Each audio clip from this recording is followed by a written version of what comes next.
Our lives are a string of insights, flashes of inspiration that can be the catalyst for new ideas. However, our pace of life these days means we tend to miss some of them completely. I'm Dave Hill, and I'm the host of the Simple Reflections podcast, a fortnightly series of interviews with people from all walks of life. Our conversations are an invitation to reflect on some of the simple insights my guests have had that have gone on to have a profound impact on their lives. So grab a cuppa and a biscuit, join us, slow down for a little while and see what shows up for you.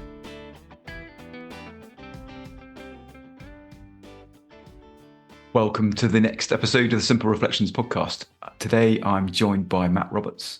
Matt is a former GB high jumper and he spends his time between three things really. He's obviously a human being with a family and all that kind of stuff, but he's for a day job, he is the director of business development for a firm called Crusaders, which is an event management company, but he also coaches a number of athletes and high performers in his spare time, if he has any.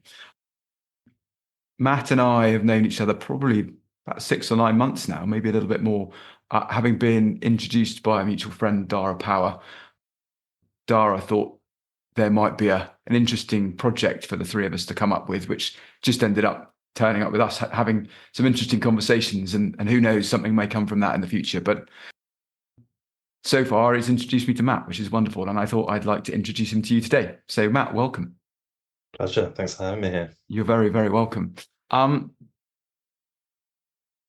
You've had a varied career so far, like quite a lot of us had or have had so far, and I wonder if I may, if we start with the athletics, the sort of constant juggle of wanting to perform well and our minds getting in the way of us at times and causing us problems, and how that evolved for you over time to get you to where you are today. Well, I think I would have settled for it getting in the way at times. Yeah, it was more of a constant, I think. And it was circumstance, and situations conspiring which led to me not being hampered by it. And maybe it's because I was under the cosh or the oppression, of my own thinking, my analytical mind. I'm definitely an overthinker, right? And it's really interesting, actually. That's something that I've noticed in the people that tend to come to work with me, that they are, invariably elite sports people, and they're overthinkers. And I think what just became so obvious to me throughout my career was there's something more available. Because, those days when I jumped to personal best, so different to the rest. And it'd probably be, I'm exaggerating to say that it drove me mad, but it's fair to say another trait of mine is I'm slightly obsessive about what I do. And I probably fair to say I got obsessed about why on that day, and how do I do it more? Mm-hmm. Because I wasn't, I wasn't gifted. I wasn't really a gifted athlete. So something anyone who's heard me speak, but I'll kind of quote this. So at 19, I was 1.97 m tall, same height as I am now, but I had a personal best of 1.95 m. So I hand jumped my own head height. I'd never represented, I think, anyone above my county level. So I hadn't been invited to English schools. I just wasn't very good, but did it for the love of it. Mm-hmm. And through coaching, the coach retired and then fell into working with someone who was a bit more serious. So I kind of became a bit more serious. And I just think I always felt like I could be better. And then gradually, as I improved, yeah, it became this thing. Well, yeah, why then? And and then that kind of led me to doing it until I was 33. Well, no, sorry, 32. What's a year between friends? Yeah, yeah, like basically 15 years of training 5 days a week. Yeah, which I know maybe it's something you probably relate to. Maybe I kind of became slightly institutionalized in a little bit in that I imagine with your military background that it's a very structured lifestyle. Hmm. Everything that you do is shaped by your goal. So everything revolves around training. It's the whole framework through which you look at life. Can I go and do this? Well, I have to think about, yeah, fitting in training or the rest, how it impacts my sleep, what I eat, all of this. So it's amazingly intense. Mm. Yeah, it's. I suppose there are some really clear parallels. I suppose for between our worlds, everything about my life in the army was geared up around training for the next thing and then doing it. Now, you didn't necessarily know when that doing it was going to be. You might get disrupted halfway through training and have to go. So that there was, there obviously were clear periods of time where you knew what was coming, and there were other times where you trained and were on standby for stuff.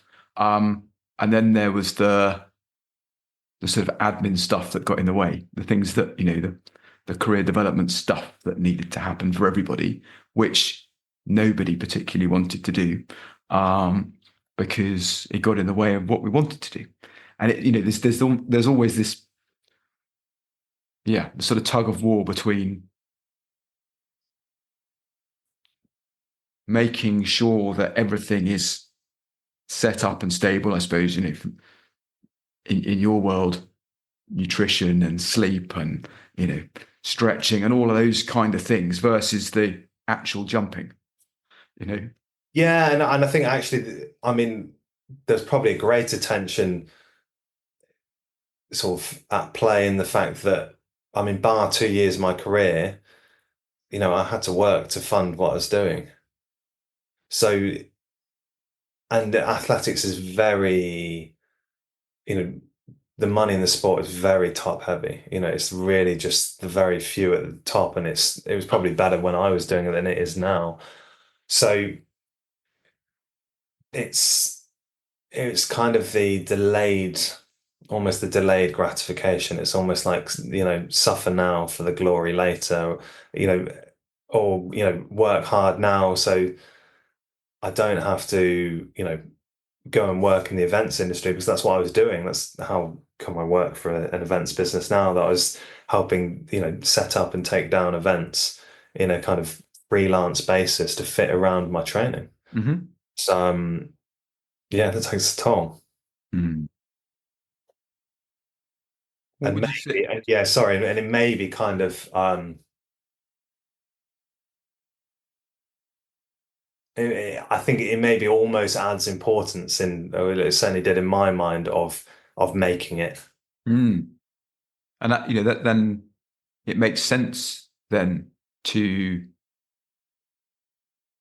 the days that went really well, analyze what happened to try and work out how to repeat it, because that's the goal. It is jumping higher than you've jumped before, as well as jumping higher than the rest of the competition. But you know what I mean? It's about improvement all the time, and on days when it really really works, you're like, okay, well, so what was going on there? Because it looks really really compelling and logical that there must have been something in the world that day that enabled that to happen. So I can completely see why people become obsessive about stuff, especially when it becomes to that level of um, dedication to their world. But I'm assuming at some point something shifted, something cropped up that changed that dynamic slightly for you. Um, well, I mean, the thing that is really difficult to express, and just before I get to that, and that I want to pick up on is, and I probably it's impossible for me to do it justice, but the difference between how we perform when we're in our head compared to when we're not. Hmm. It's it's unreal. I like honestly, I think it's something that I will never forget. The experience of so the day that I jumped my ultimately my career highlight. So in 2010, I would have been 25, and I jumped 226 that day, and I beat my two training partners, one who came eighth at the Beijing Olympics, um, and the other guy jumped 28, a guy called Robbie Grabaz. And I nearly jumped 29 that day, and I only had one attempt at it because I was laughing so much at how easy it was.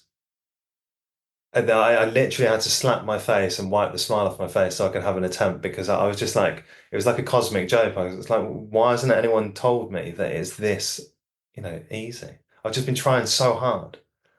And, so I clear 229, I land on the bed, look up and it wobbles and it wobbles, falls off. 29 is what Robbie won his Olympic silver with 2 years later. And physically, I was nothing compared to this guy. But when I wasn't in my head and I allowed my training to be expressed, and I wasn't fiddling around with the controls, trying to, make things work better, Hmm.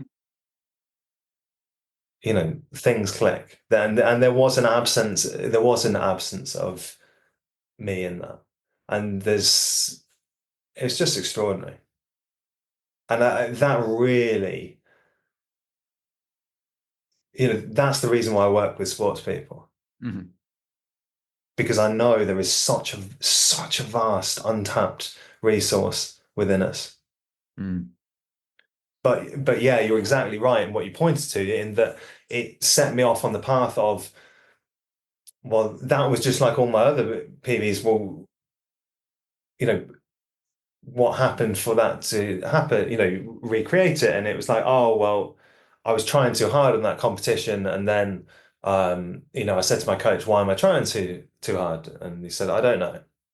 And I didn't know either, so I didn't try any, too hard. So, okay, so I just need to make a decision not to try hard, right? Okay, don't worry, it gets more ridiculous. The wind was blowing behind me, and I love jumping with a tailwind. So then, every competition after that, I'd be turning up. Oh, which way's the wind turning? Even like in competitions, if there was a choice, I'd get the bed turned around, so I'd have the wind behind me. Um, that's yeah. I held my hands above my head because I liked how um almost insecure it made me feel like, and I don't know, and I relaxed. And all these things work until they don't. It's the reason until it isn't, because Mm. we don't have the rules. Mm. So, we're literally stumbling around in the dark. I mean,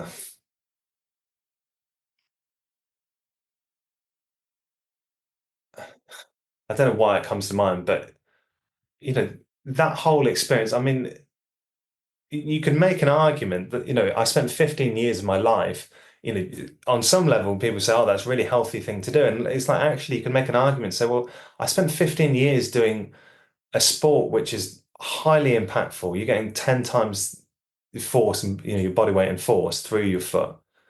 I had four major injuries, three surgeries, a disc replacement, one of which was a disc replacement in my neck. It's like, I'm not sure it's actually like that's quite destructive behavior if you think about it. So then this obsessive pursuit to understand, like, to get to this space, to do that again. I mean, yeah, I kind of just suddenly coming to me, it's like, kind of sounds a bit like addiction, Dave. Well, there's probably an element of to that. Yeah, yeah. As addictions go, though, it's probably one of the more healthy ones. Yeah, I mean, yeah, I'm not putting it on in parallel with heroin, Yeah, yeah, but yeah. You know, I'm just being a bit cheeky, but yeah. Hmm. Yeah, it sort of brings to mind something I've been playing with myself with with my business, and it's something that I heard probably 5 or 6 years ago, maybe a bit more, but it's sort of really ringing true for me at the moment. Um, it's almost like there's a hidden variable, and and everyone is looking for something physical in the world when actually the the hidden variable in every single one of us is our clarity of mind and how important that is. Um, just the awareness of whether we are clear minded or not. It's not that we need to be clear minded, it's just understanding uh, where our feelings are in any particular moment, because actually that will help us. A little bit like um, you probably do need to take uh, note of if you're jumping into the wind. There's going to be something different that you need to do. You need to take note of that. But you're getting feedback. You can feel the wind in your face. You can see the flags flying and all the rest of it. There's feedback there for you that you can take into account. What we tend not to do, other than freak ourselves out, is take note of where our feelings are in any particular moment and how helpful that is, even if it is we're feeling a bit freaked out at the moment. It's like, okay, that's good. That's good information. I'm jumping into a headwind. Um, yeah, and but it's a subtle difference, isn't it? mm, Is having this barometer, having an understanding of where our state of mind is, and kind of going, okay, well, knowing that my perception of the world is off, knowing that whatever I do from here, it's probably not going to be that great, as opposed to, probably had awareness that my state of mind is like, it's shit, but I need to do something about it. mhm. Yeah, and I spent a lot of time trying to do something about it. Yeah, which again makes perfect sense. But if we accept it for what it is, a little bit like you know, um, bringing the wind back into it again, you can't do anything about it unless they let you move. The bed that you're landing in. Um, you can't do anything about it. You've just got to play with the conditions that are there. And when we accept that, when we accept that my state of mind is not as clear as it might be, good to know. Let's just play with a 6 out of 10 and see what happens. Let's see Mm. what shows up in the world, rather than going, oh my goodness, I've got to work on this to try and raise it so that I can perform. When actually we'll perform anyway. Yeah, and I think, especially, and you see this a lot within sports. I think it's becoming maybe less predominant, but it's still, it's quite pervasive. Is that, it's the champion's mindset, right? It's, a winning mindset, and every Olympic champion who says, what they did to get there, and as if, well, you can just do that too. Mhm. So I'm interested, what have you taken from your personal experience and how you see things now into the sort of coaching world, I suppose, with other athletes, but also into your day-to-day work life.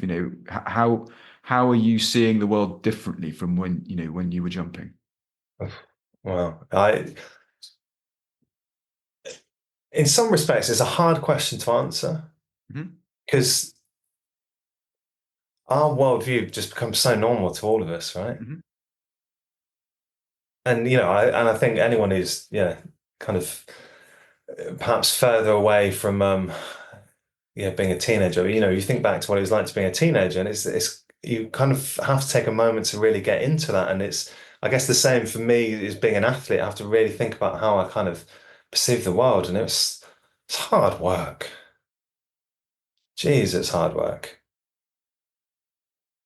And yeah, I mean, this understanding which we both share was what I was looking for the whole time, which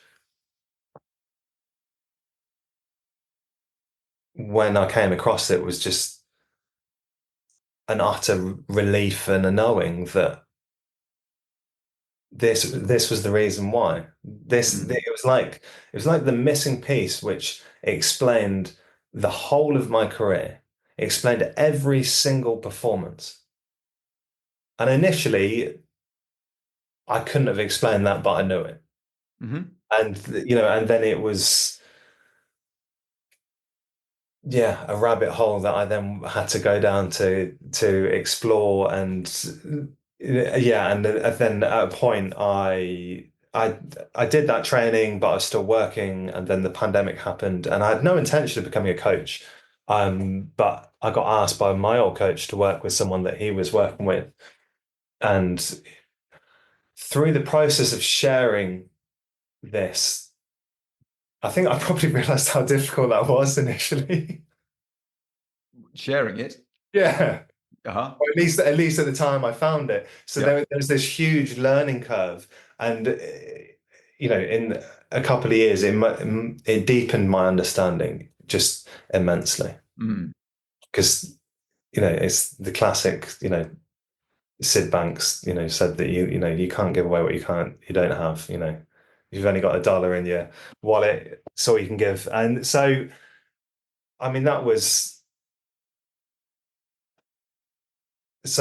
period, I guess, of focusing on my coaching has then had a massive impact on me personally, Hmm. me in terms of business. I wouldn't be in the position that I'm in, the company I'm in, if I hadn't gone through this journey. Mm. Not a chance.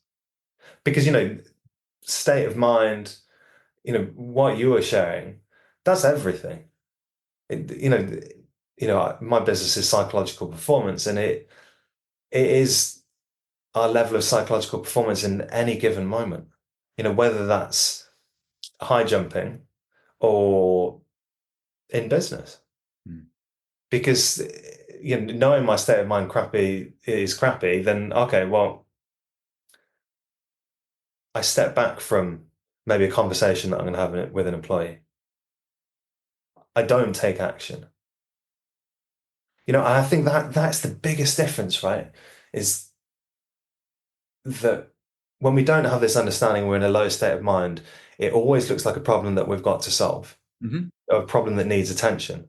And because we're in a low state of mind and we're not looking at things clearly and we don't perform well, none of us perform well from that state of mind, Hmm. we fuck it up. Right? We go and get involved, and we inevitably, it's well intentioned, but we make things worse. Yeah.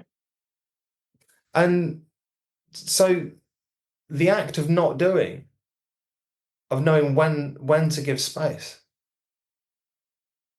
is so powerful. Mm. And so yeah, so then in terms of business, I mean, for me, business is all about relationships, whether that's employees or whether that's clients who I work directly with. So,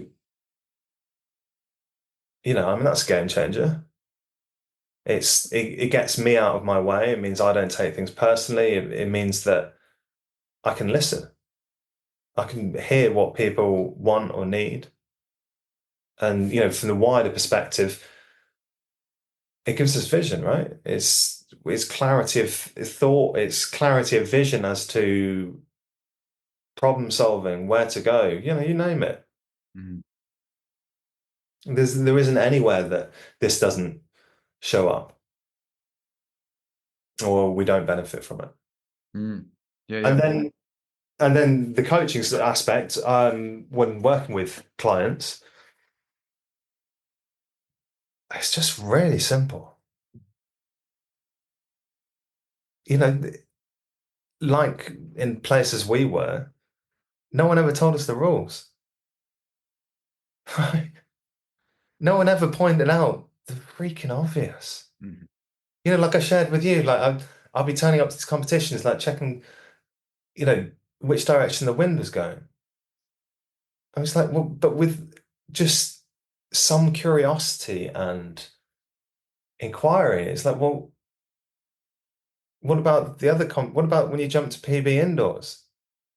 Was there wind there? Oh, oh yeah, of course, right? That's ridiculous. But from our limited perspective, it looks real, right? Hmm. So until I think until we start to see this truth, the rules by which the game is played, we're we're at the mercy of that. Hmm. Yeah, yeah, yeah. No, I think that there are, there are parallels with that everywhere. I remember Dr. Bill Pettit sharing a story along this same line of uh, when you don't know some of the the sort of underlying rules of how the world works, sometimes things go completely wrong. And he distinctly remembers an episode with his younger brother who was 2 or 3 at the time, so they were children, and he passed his brother a glass bottle with a straw in it, because he wanted a drink, and his brother grabbed the bit that was going to go in his mouth because that made sense and held on to the straw, and the bottle crashed to the floor and smashed everywhere. And he's like, "What happened there?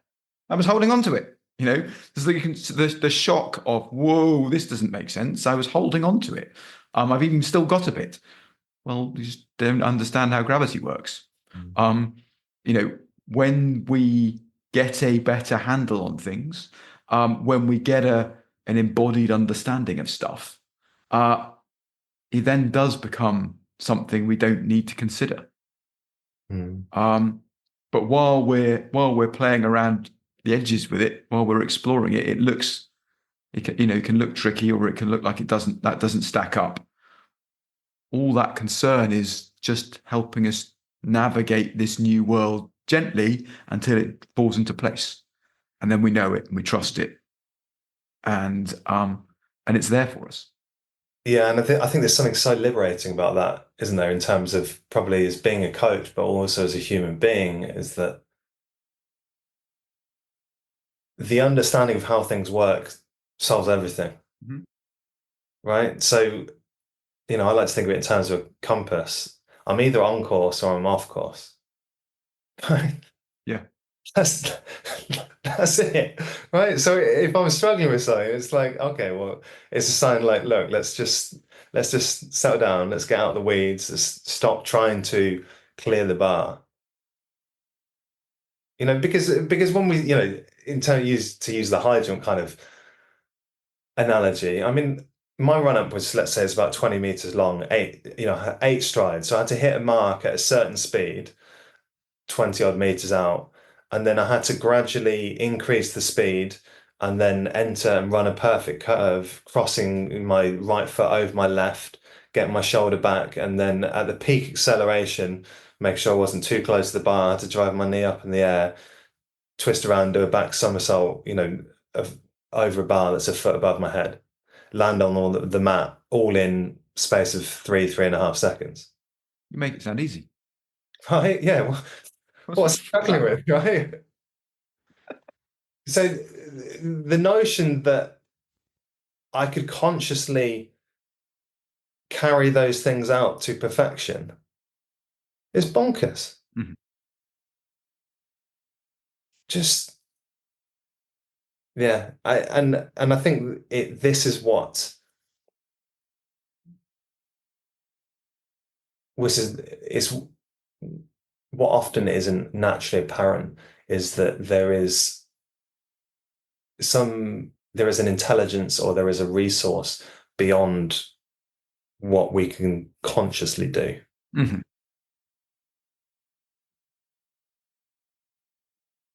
And when we start to understand that, when we start to lean into that, and we loosen our grip, Yeah. that's what, then we start to see it's like, oh God, maybe that's how I met my wife, right? That's why I cleared the bar, all of those PBs. That's when I came up with that idea. And it starts to pose the really interesting question of how much ownership can I take for all the good stuff in my life? I turned up. That's an important bit. I mean, I think I can. I'm happy to say I can definitely take ownership for all the crap stuff. Uh, yeah, probably. But then there'll be, you know, the world doesn't necessarily always serve things up in a nice, neat package. So how we can certainly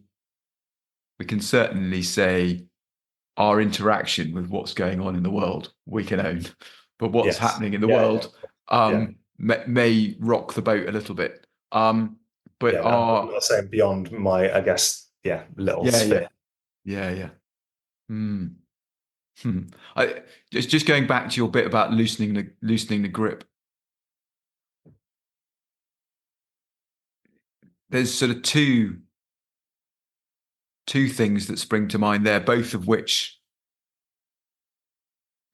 lean straight into that. One is my memory of learning to ride a bike, and the other is learning to drive a car. And both of them involve movement, obviously, but you're also concentrating so hard, hanging on so tight that any time you make a slight adjustment, there's an opposite reaction because you're literally hanging on with both hands. If you take one off, you lurch around the place and you wobble if you're on your bike, or the car drifts across the road, or whatever it happens to be. And it feels like that's the most sensible thing to do because this is a dangerous activity and I need to be diligent about my application to this new task. Um, and again, I think that's really normal. Everybody does it to a degree, but at some point, the grip loosens, and we feel more comfortable with all of the tasks that were looking so vast and scary. Certainly, from a car point of view, there's gear changes, there's pedals to move, there's traffic, there's mirrors, there's indicators, lots of lights, all of this information that you're trying to be aware of all the time. But as soon as you stop consciously trying to do that, and that doesn't happen by choosing to do it, it just happens. That's when things start to click. And having faith in knowing that that is always true. Whatever task looked difficult and scary and new at some point in our life, we probably don't give a second thought about at the stage we are at the moment. But there will still be stuff that's new, that looks big and scary and out of our sphere of understanding, that we don't want to start because we don't want to make a mess of it. But we've got plenty of evidence in our lives of things where we've been in exactly the same feeling state, and now can do it with our eyes shut. And I think, helping people realize that for themselves, be that through a coaching conversation or this podcast, or generally living life from this understanding and seeing how others are moving around in the world. It's such a gift. It's so, the simplicity of it is, well, it just means it's a hair's breadth away from anybody at any given moment. Their ability to realize that they are absolutely everything that they need to be, and that they have the capacity to learn whatever gets put in front of them. It might not be as clean and easy as they might like, but they will certainly get there. I think that, it brightens my day every day. And yeah, I just love exploring it, knowing that the more I rub up against, especially the stuff that looks different, the more I'm learning, and the deeper my understanding gets, and the better I get. And I know that my personal best is always within my grasp, and it's always going to be better tomorrow or in the next 5 minutes. And that's, it's fun sharing that with people from wherever they're starting from. Love that. Yeah, what a gift.